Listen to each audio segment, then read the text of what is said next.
सभी भक्तजनों को राधे राधे। जय श्री कृष्ण। संक्षिप्त गरुड़ पुराण अध्याय 70 पद्मराग के विविध लक्षण एवं उसकी परीक्षा विधि। सूत जी ने कहा, भगवान भास्कर जब महामहिम दैत्यराज बलासुर के उस श्रेष्ठ रत्न बीज रूप शरीर को रक्त को लेकर स्वच्छ नीले आकाश मार्ग से देवलोक को जा रहे थे, उसी समय निरंतर देवों पर विजय प्राप्त करने से अहंकार में भरे हुए लंका अधिपति रावण ने आकर बलात् उनको शत्रु के समान आधे मार्ग में ही रोक लिया। भयवश सूर्य ने बलासुर के रत्न बीज रूपी रक्त को लंका देश की एक श्रेष्ठ नदी में छोड़ दिया, जो देश के सुंदर रमणियों के कांति में नितंबों की प्रतीक्षा से झिलमिलाते हुए अगाध जल से परिपूर्ण तथा सुपारी की वृक्ष पंक्तियों से आच्छादित अपने दोनों तटों से सुशोभित हो रही थी। गंगा के समान पवित्र एवं उत्तम फलों को प्रदान करने में सक्षम उस नदी का नाम रावण गंगा प्रसिद्ध हो गया। बलासुर के रत्न बीज रूपी रक्त के गिरने से उस नदी के तट पर उसी समय रात्रि में रत्न राशियां स्वयं आकर एकत्र होने लगी। अतएव नदी का अतः भाग एवं ब्राह्मण भाग सैकड़ों स्वर्ण बाणों के समान अपनी प्रभा को बिखेरने में समर्थ रत्नों से प्रतिभासित होने लगा। उस रावण गंगा के दोनों तट सदैव रत्नों की उज्जवल प्रभा से सुशोभित रहते हैं। उसके जल में उत्पन्न पद्मराग नामक रत्न सौगंधिक श्रापमाल विकसित होने वाला श्वेतमाल कुरु विंदज रत्न विशेष तथा स्फटिक रत्नों के प्रधान गुणों के धारण करते हैं। उनका स्वरूप बंदूक पुष्प, गुंजाफल, वीर बहुटी कीट तथा जवा कुसुम और अष्टक कुमकुम के वर्णों की कांतियों से सुशोभित रहता है। कुछ पद्मराग दाड़िम बीज के आवास से संपन्न तथा कुछ किंचुक पलाश पुष्प के समान रक्त वर्ण की कांति से युक्त रहते हैं। सिंदूर, रक्त कमल, नीलोत्पल, कुमकुम और लाक्षारस के समान रंग वाले भी पद्मराग होते हैं। 11 वर्ण होने पर भी उन पद्मराग रत्नों में स्वरूप शोभा संपन्न कांतियां सुंदर आभाओं को फैलाती रहती हैं। स्फटिक के उद्भूत पद्मराग सूर्य की किरणों से संपृक्त होकर अपनी रश्मियों को दूर रहते हुए भी 5 भागों को अनुरंजित करते रहते हैं। कुछ रत्न कुसुम वर्ण एवं नील वर्ण की मिश्रित आभा से संपन्न रहते हैं, तो कुछ रत्नों के वर्ण नए विकसित कमल के सदृश शोभा को धारण करता है। कुछ रत्न भलंतक तथा कंठकारी पुष्प के समान कांति प्राप्त करने वाले हैं और कुछ रत्न हिंगुल अर्थात हिंग के वृक्ष के पुष्पों की शोभा से सुशोभित रहते हैं।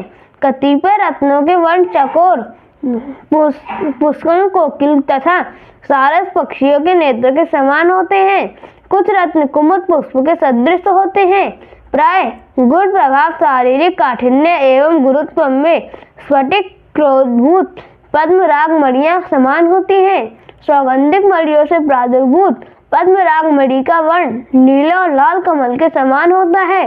कुरुविंदक से उत्पन्न पद्मराग मणियों में वैसी आभा नहीं होती जैसी आभा स्फटिक से उद्भूत पद्मराग मणियों में होती है।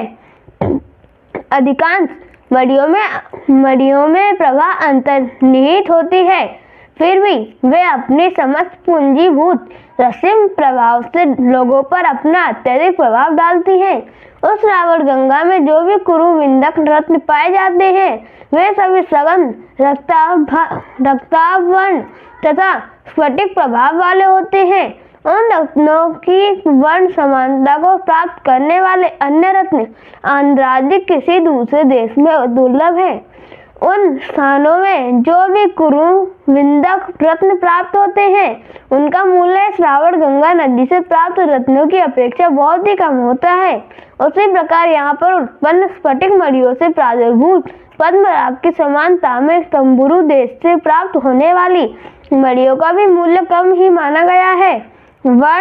वर्णाधिक्य, गुरुता, स्निग्धता, समता, निर्मलता, पारदर्शिता, तेजस्विता एवं महत्ता श्रेष्ठ मणियों का गुण है। जिन मणियों में करकराहट, छिद्र, मल, प्रभावहीनता, परुषता तथा वर्णहीनता होती है, वे सभी जातीय गुणों के रहने पर प्रशस्त नहीं मानी जाती। यदि अज्ञानतावश कोई मनुष्य ऐसी दोषयुक्त मणियों को धारण कर लेता है तो उनके कुप्रभाव से उत्पन्न शोक, चिंता, रोग, मृत्यु तथा धन नाश आदि आपदाएं उसको घेर लेती हैं।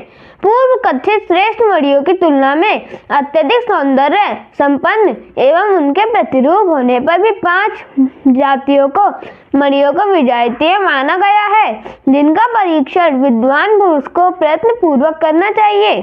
कलशपुर, सिंघल, तंबुरु, मुक्तापाणी तथा श्री पूर्णकम में उत्पन्न पद्मराग का रावण गंगा से प्राप्त सुभद्र पद्मराग मणियों से सादृश्य होने पर भी वे विजेताई ही माने गए हैं।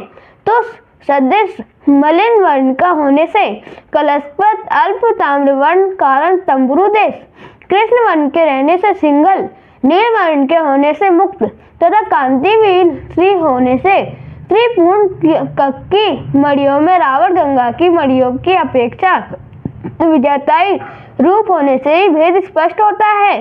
जो पद्मराग ताम्र का गुंचा के वर्ण के धारण करता है तो बहेड़ा के समान मध्य में पूर्णता से युक्त गोलाकार होता है तथा स्नेह से प्रदीप्त स्वभावता स्नेहिल होता है और अत्यंत घिसने के कारण कांतिविहीन हो जाता है।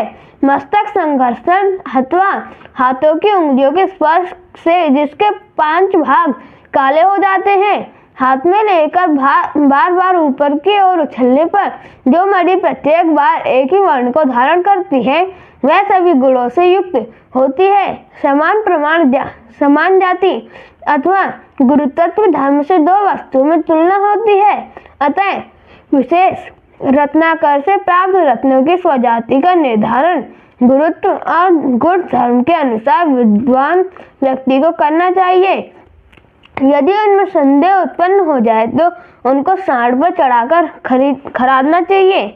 वज्र या कुरुविंद के रत्न को छोड़कर अन्य किसी भी रत्न के द्वारा पद्मराग एवं इंद्र नीलमणि में चिन्ह विशेष अंकित नहीं किया जा सकता। जाति विशेष में उत्पन्न सभी मणियां विजेताई नहीं होती, उनका वर्ण समान होता है, फिर भी उनके पृथक्करण के लिए उनमें विभिन्न भेद बताए गए हैं। गुण युक्त मणि के साथ गुण रहित मणि को धारण नहीं करना चाहिए। विद्वान पुरुष को कौस्तुभ मणि के साथ विजेताई मणि को धारण नहीं करना चाहिए, क्योंकि अनेक गुणों से संपन्न मणियों को एक ही विजेताई मणि नष्ट करने में समर्थ होती है।